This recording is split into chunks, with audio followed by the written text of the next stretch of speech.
Salut à tous les amis, j'espère que tout le monde va bien. Aujourd'hui on se retrouve pour une nouvelle vidéo. Dans ma précédente vidéo je vous avais dit que la prochaine je sais pas encore ce que ce sera, mais ça traitera plus par exemple soit de la bassline. Mais je me suis dit que c'était mieux de commencer par la base et de parler du sub. Donc de voir la différence entre une basse et un sub, l'importance du sub dans une track, surtout dans la musique électronique, encore plus en drum and bass. Donc voilà, on va voir comment créer un gros sub facilement et rapidement et comment bien l'intégrer dans sa bassline pour avoir une track qui repose sur des bases constantes et solides. Du coup, je vais enfiler mon casque tout de suite et on se retrouve sur FL Studio. Let's go! Nous voilà donc sur FL Studio et pour créer notre sub, on va avoir besoin d'un synthétiseur. Alors dans mon cas, j'utilise Serum qui est le synthétiseur le plus populaire en musique électronique, mais vous pouvez utiliser le synthétiseur de votre choix. Serum étant payant, il y a une alternative gratuite qui s'appelle Vital, qui est vraiment un super VST. Vous pouvez faire la même chose que dans Serum, simplement que moi je suis moins à l'aise avec. Du coup aujourd'hui, ce sera sur Serum. Alors lorsque vous allez ouvrir votre synthétiseur, vous allez avoir du coup le preset de base, qui est celui-ci, mais il va falloir un peu le modifier pour obtenir ce qu'on veut. Déjà, on va changer la wavetable, parce que ça c'est une saw, et c'est pas très adapté pour faire un sub. Il faudrait plutôt aller dans Analog et choisir Analog BD Syn, donc un sinus. L'enregistrement a bugué sur les rushs précédents, du coup je suis obligé de la refaire. On va reprendre là où on en était. Du coup, on a bien choisi Analog BD Syn. On baisse de 2 octaves, et là si on ouvre un EQ à côté, on peut se rendre compte qu'on a déjà un sub. Voilà, donc on a bien notre fondamentale qui est bien présente là et on a déjà notre sub. Je vous conseille d'écouter cette vidéo sur soit un casque ou des bonnes enceintes, sinon là au téléphone ça risque d'être compliqué de bien entendre et bien comprendre ce qu'on fait. Mais donc du coup ce sub,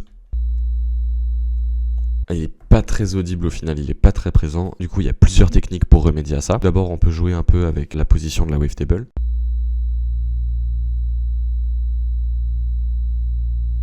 Là comme ça m'a l'air pas mal. Ensuite on peut rajouter des effets. Donc là si on se rend dans FX, on peut mettre un peu de distorsion. La distorsion, comme vous avez pu vous en rendre compte, en fait ça crée plein d'harmoniques de cette fondamentale là. Comme là vous voyez on part d'un sub, hop, ça a créé plein d'harmoniques qui vont jusque dans les mids. Ça permet de rendre le son beaucoup plus audible. Surtout du coup pour un sub ou une basse. C'est pas mal. Mais faut pas trop en abuser. Voilà, comme ça c'est déjà pas mal. Par-dessus tout ça, on peut rajouter un compresseur, multiband, augmenter un peu les lows, baisser un peu les mids, baisser un peu les highs, augmenter un peu le gain.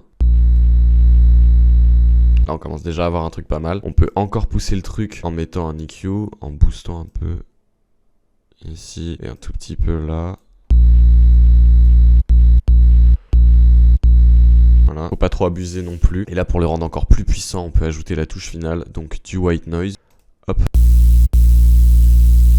On peut même prendre le LFO 1 comme ça, le mettre sur le volume pour créer du mouvement. Et on peut régler la vitesse de mouvement avec ce petit potard là.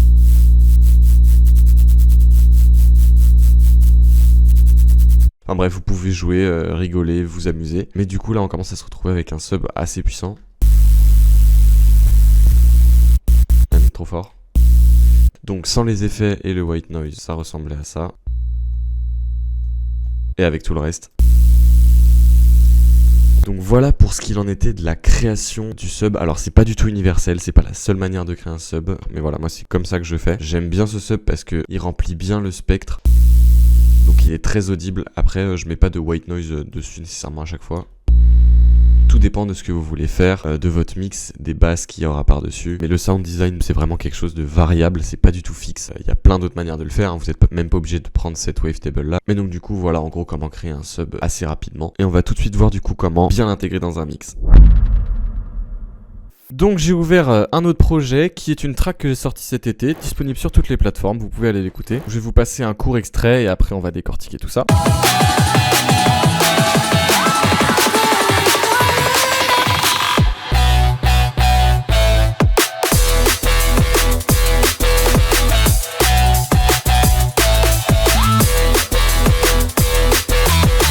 Voilà, donc là on est sur de la drum and bass, un peu dance floor, un peu coolos. Donc voilà du coup le sub que j'ai utilisé pour cette track. Donc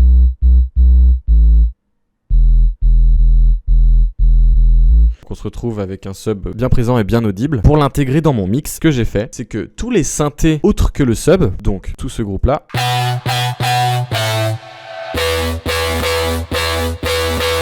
je l'ai routé dans un bus et dans ce bus là j'ai coupé toutes les fréquences relatives au sub. Ça veut dire qu'au lieu de mettre un EQ sur chaque piste, j'ai relié toutes ces pistes à celle-ci et sur celle-ci j'ai mis un EQ, qui fait que du coup ce sub là comporte toutes les fréquences qui manquent à l'ensemble des autres synthés. Donc sans le sub, tous les synthés ça ressemble à ça. Et avec le sub,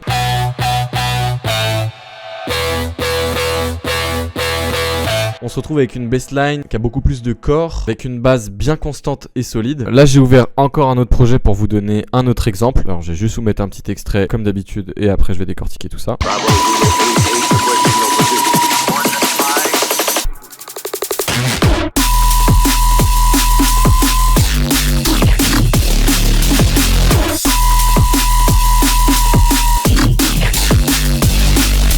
Voilà, donc là, rien à voir, on est sur de la neuro un peu, quelque chose de beaucoup plus agressif.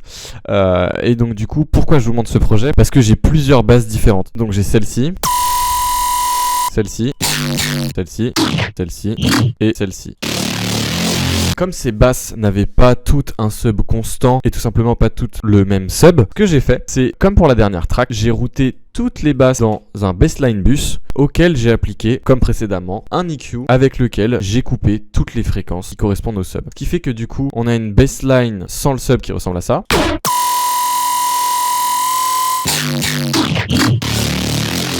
Et avec le sub.